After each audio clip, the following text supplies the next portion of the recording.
का दिलीप भाई एहमे पानी बहुत काहे बोरत बड़ा। दिलीप भाई इसमें का प्रोग्राम रख ले बड़ा। धान का बिया रुपवाई और का हम धान के खातिर पानी लगा क्या होता नहीं। हम ही कहत रहनी हमार पिताजी तोहार पिताजी दोनों जन दोस्त रहनी है।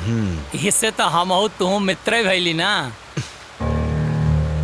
बात का बा साफ साफ बतावा, घुमावा मत। अरे हमार कहा के मतलब तू एहिजा खटत बाड़ा और तोहार मेहरी भीतरी में खटत बा।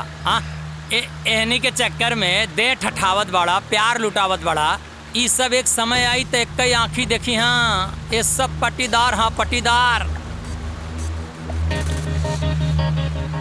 तो आगे का करी तू ही बतावा। आगे और एहनी के मारा लाट अब पूरी जमीन बेच दा हमरा के।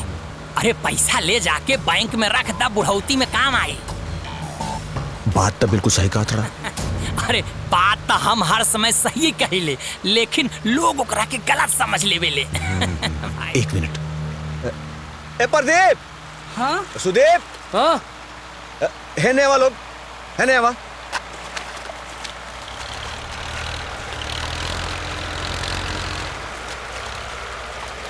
का भैया IBTC बोला ताड़े कि आज का जमाना में भाई भाई का के होला।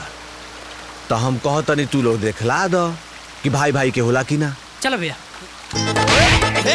अरे चल ये क्या करता है तुम लोग। पकड़ा सन, भाग ना पावे। पकड़ा सन। हाँ अली का देख रहा है हमें तू सब खेलने आज के के बतावे के बाद कहाँ फंस गई नी लोग।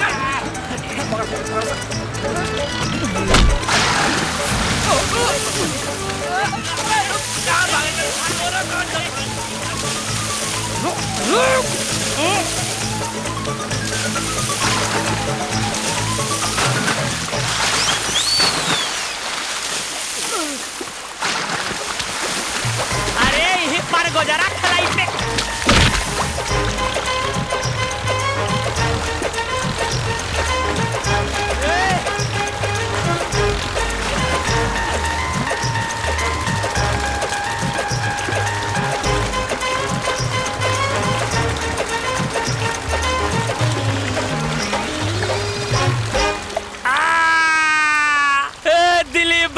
अरे तू धर्मात्मा आदमी है, छोड़ दो मेरा क्या बात छोड़ा ही तो रखे। अरे हमार बाल बच्चा भागा हो जाइए, सब माफ कर दो हो रखे।